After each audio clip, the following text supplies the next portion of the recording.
이번 시간에는 광야가 피어나고 절반에 지다, 이 제목으로 하나님의 말씀을 살펴보도록 하겠습니다.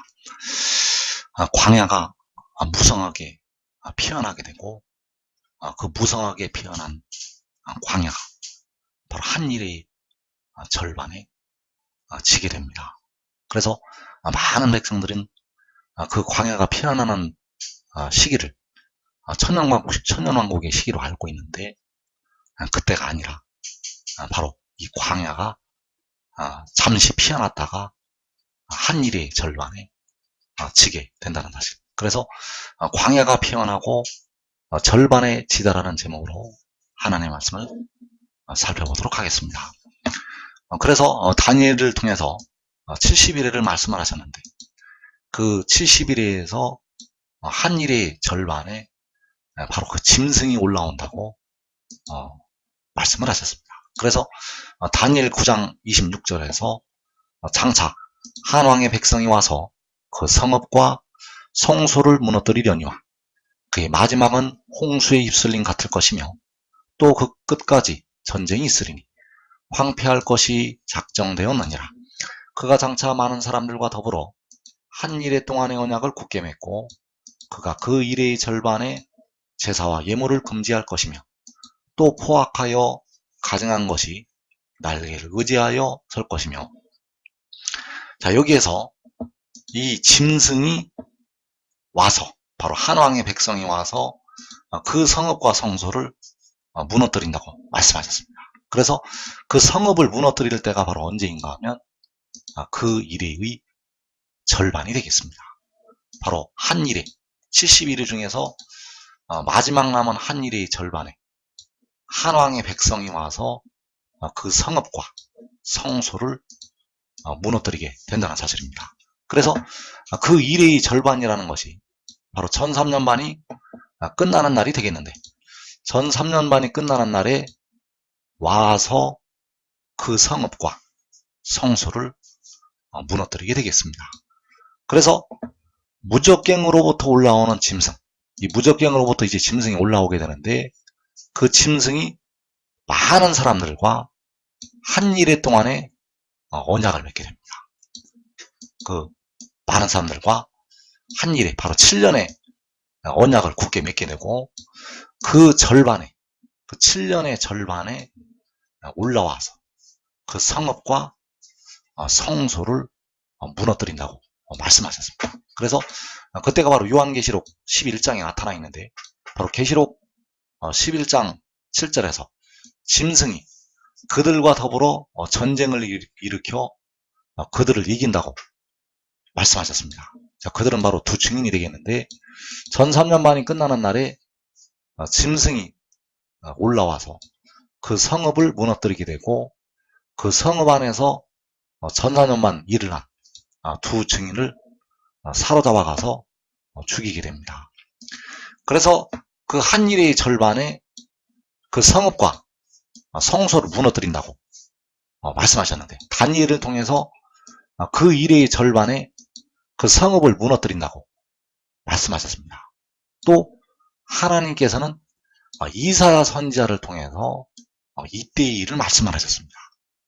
그런데 그 성읍이 파괴된다고 말씀하셨는데, 그 숲이 우박에 상한다고 또 말씀하셨다는 것. 그래서 이사야 32장 19절에서 그 숲은 우박에 상하고 성읍은 파괴되리라. 자, 여기에서 성읍이 파괴된다고 말씀하시는 것이 바로 다니엘을 통해서 한 왕의 백성이 와서 그 성읍과 성소를 무너뜨리는 것이 되겠습니다. 그 성읍과 성소를 무너뜨린다는 것. 그래서 그 일의 절반에, 바로 한 일의 절반에 일어나게 되는데, 또 그 숲이 우박에 상한다고 말씀하셨다는 사실입니다. 그래서 그 숲도 성읍이 파괴가 될 때 우박에 상하게 된다는 사실입니다. 그 숲도 한 일의 절반에 그 성읍이 파괴가 될 때 그 숲도 상하게 된다는 사실입니다. 그래서 한 일의 절반에 그 한왕의 백성이 와서 그 숲이 우박에 상하고 성읍이 파괴가 됩니다. 그래서 광야는 무성하게 피어나지만 마지막 남은 한 일의 절반에 파괴가 된다는 사실입니다. 그래서 광야가 피어나는 시기는 천년왕국이 아닙니다. 광야가 피어나는 시기는 천년왕국이 아니고 요한계시록 7장부터 전 3년 반까지가 되겠습니다. 그래서 전 3년 반이 끝나는 날에 바로 한 일의 절반에 그 숲이 우박에 상하고 성읍이 파괴가 된다는 것이죠. 그래서 그 숲에 이 성읍이 중건이 되었었는데 짐승의 백성이 와서 그 성읍이 파괴가 된다는 사실입니다.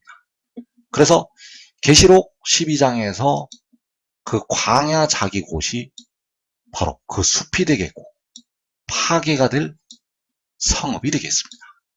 계시록 12장에서 그 광야 자기 곳이 그 숲이고 바로 그 성읍이라는 것. 그래서 계시록 12장에서 그 여자가 큰 독수리의 두 날개를 받아 광야 자기 곳으로 날아가 거기서 그 뱀의 낯을 피하여 한 떼와 두 떼와 반 떼를 양육받으며 그래서 광야 자기 곳으로 날아가서 거기서 계시록 7장에서 셀 수 없는 큰 무리는 하늘로 올라가게 됩니다. 그리고 전산년만이 시작이 되고 거기에서 두 증인의 증언을 받아들일 이 땅에 남은 택하신 백성들이 거기에서 양육을 받게 됩니다.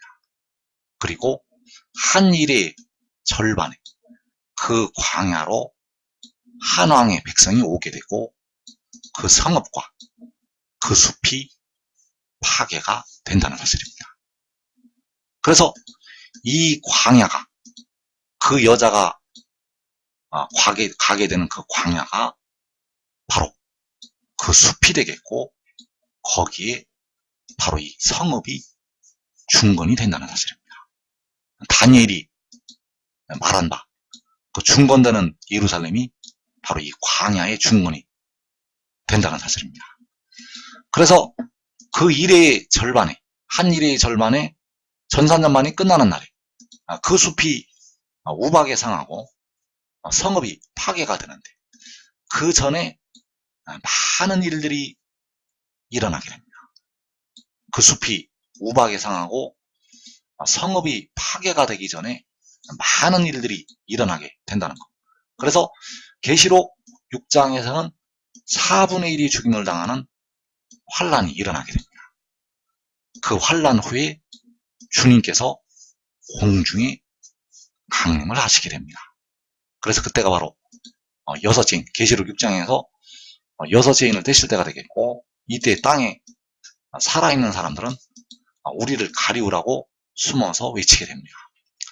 그리고 이어지는 계시록 7장부터 이 광야가 숲으로 변화가 됩니다.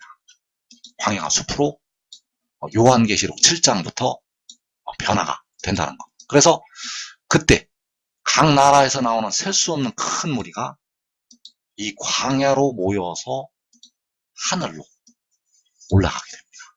바로 호세아 1장 11절에서 함께 모여서 그 땅에서 올라온다고 말씀하셨습니다. 그래서 그 올라오는 그 땅이 바로 광야가 숲으로 변화가 된 그 땅이 되겠고 거기에서 이 큰 무리가 함께 모여서 하늘로 휴거되어 올라가게 되겠습니다. 그래서 이 큰 무리가 올라가게 되면 전산요한이 시작이 되는데 전 3년 반에 그 숲에서 두 증인이 사역을 하게 됩니다. 두 증인이 전 3년 반 동안 일을 하게 된다는 것. 그래서 그 전 3년 반이 끝나는 날에 그 두 증인이 일을 하는 기간이 끝나는 날에 바로 짐승이 올라오게 되는데 그때가 바로 그 일의 절반, 한 일의 절반이 되겠습니다. 그래서 그 짐승의 백성이 와서 그 숲은 우박에 상하고 성읍은 파괴가 된다고 만군의 여호와께서 말씀을 하셨다는 사실입니다. 그래서 정리를 하면 주님께서는 그 4분의 1이 죽는 환란 후에 공중에 강림하시게 됩니다. 그래서 이때 바로 1월 성신의 징조가 나타나게 되고 하늘이 떠나가고 각 산과 섬이 제자리에서 옮겨지게 됩니다. 주님께서 공중에 강림하실 때 바로 1월 성신의 징조가 있고 하늘과 땅이 진동하게 됩니다. 이어서 요한계시록 7장에서 광야가 숲으로 변화가 되는데 이때가 바로 요한계시록 7장이 되겠습니다. 그래서 이때 각 나라에서 셀 수 없는 큰 무리가 함께 모이게 되는데 그때 바로 그 광야가 숲으로 변화가 된다는 사실입니다. 그래서 이사 32장 15절의 말씀이 요한계시록 7장에서 백성들에게 성취가 되겠습니다. 그래서 마침내 위에서부터 영을 우리에게 부어 주시리니, 자, 영을 우리에게 부어 주시게 되는데 이때 부어 주시는 영은 백성들의 영과 죽었던 육신까지 부활을 시키는 영이 되겠습니다. 그래서 위에서부터 영을 백성들에게 부어 주시게 되고 그 영을 부어 주실 때 이 땅의 피조물들도 이제 썩어짐의 종로로 탄 데서 해방이 됩니다. 그래서 그때 바로 광야가 아름다운 밭이 되고 아름다운 밭을 숲으로 여기게 되리라고 말씀하셨습니다. 광야가 숲으로 변화가 된다는 것입니다. 그래서 그때가 바로 요한계시록 7장이 되겠습니다. 이 큰 무리는 이 광야에 모여서 하늘로 그 땅에서부터 올라가게 됩니다. 호세아 1장 11절에서 그 땅에서 올라온다고 말씀하셨습니다. 그래서 이 큰 무리가 올라가게 되면 천사년만이 시작이 됩니다. 그 천사년만이 끝나는 날에 그 숲이 파괴가 된다는 것입니다. 이 광야가 숲으로 변화가 되었었는데 그 숲이 파괴가 된다. 그래서 이사 32장 16절에서는 광야가 숲으로 변화가 될 것을 말씀하셨고 이사 32장 이어지는 19절에서는 그 숲이 바로 광야가 숲으로 변화가 되었는데 그 숲이 우박에 상하고 성읍은 파괴가 될 것을 말씀을 하셨다는 사실입니다. 그 숲은 우박에 상하고 성읍은 파괴되리라. 그래서 이사 51장 3절에서 여호와께서는 이 광야와 사막을 에덴 동산 같게 하였다고 말씀을 하시고 있습니다. 이사 51장 3절에서 나 여호와가 시온의 모든 황폐한 곳들을 위로하여 그 사막을 에덴 같게 그 광야를 여호와의 동산 같게 하였나니 그 가운데에 기뻐함과 즐거움과 감사함과 창화하는 소리가 있으리라. 자, 이 광야와 사막이 에덴 동산 같게 하셨다고 여호와께서 말씀을 하셨습니다. 그래서 에덴 동산 같게 변화가 되게 되면 그 가운데에서 기뻐하고 즐거워하고 감사하고 창화하는 소리가 있을 것을 말씀하셨습니다. 그래서 이 소리를 내는 백성들이 누구인가 하면 바로 각 나라에서 나오는 셀 수 없는 큰 무리가 되겠습니다. 이 셀 수 없는 큰 무리가 기뻐하고 즐거워하고 감사하고 창화하는 소리를 내게 됩니다. 그래서 이들이 이 소리를 그 광야 가운데에서 낸 뒤에 하늘로 휴거되어 올라가게 된다는 사실입니다. 이 소리를 낸 뒤에 그 가운데에서 기뻐함과 즐거움과 감사함과 창화하는 소리를 그 땅에서 낸 뒤에 하늘로 올라가게 된다는 사실입니다. 또 이사 41장 17절에서 여호와께서 그 광야와 사막을 숲으로 변화를 시키는 말씀이 들어있습니다. 그래서 이사 41장 17절에서 내가 헐벗은 산에 강을 내며 골짜기 가운데 샘이 나게 하며 광야가 못이 되게 하며 마른 땅이 샘근원이 되게 할 것이며 내가 광야에는 백향목과 시띠나무와 화석류와 들감람나무를 심고 사막에는 잣나무와 소나무와 황양목을 함께 두리니. 자, 이 광야와 사막을 여호와께서 숲으로 변화를 시키시게 됩니다. 바로 그 사막을 에덴 같게, 그 광야를 여호와의 동산 같게. 광야에는 백향목과 시딘나무와 화석류와 들감람나무를 심고 사막에는 잣나무와 소나무와 황양목을 함께 두리니. 바로 광야와 사막이 무성하게 피어나도록 만군의 여호와께서 창조를 행하시게 됩니다. 그러니 그때가 바로 이 셀 수 없는 큰 무리가 각 나라에서 나올 때가 되겠습니다. 그때가 바로 이 광야가 숲으로 변화가 된다는 사실입니다. 그래서 그 광야가 숲으로 될 때는 이 셀 수 없는 큰 무리가 나올 때, 그리고 이 큰 무리는 하늘로 올라가게 되고 전산년만이 시작이 되고 전산년만이 끝나는 날에 그 한 일의 절반에 그 숲이 파괴가 된다는 사실. 그래서 이사 35장에서 광야와 메마른 땅이 기뻐하며 사막이 백합화 같이 피어 즐거워하며 무성하게 피어 기쁜 노래로 즐거워하며 레바논의 영광과 갈멜과 사론의 아름다움을 얻을 것이라. 그것들이 여호와의 영광 곧 우리 하나님의 아름다움을 보리로다. 그래서 이 광야가 역시 사막이 무성하게 피어날 것을 말씀하셨습니다. 이 광야가 숲으로 무성하게 피어날 것을 말씀을 하셨다는 것.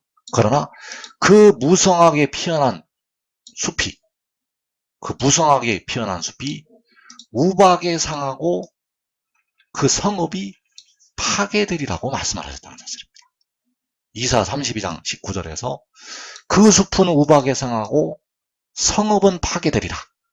바로 무성하게 피어났던 그 숲이 레바논의 영광과 갈멜과 사론의 아름다움을 얻었던 그 숲이 우박에 상하고 파괴가 된다는 사실입니다.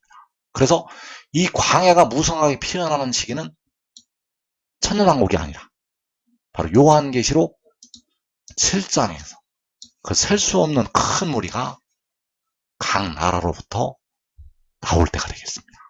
그래서 이 숲은 그 숲으로 변화가 되었던 그 땅에 그 한왕의 백성이 올라오게 되고 그 숲은 우박에 상하고 성읍은 파괴가 될 것입니다.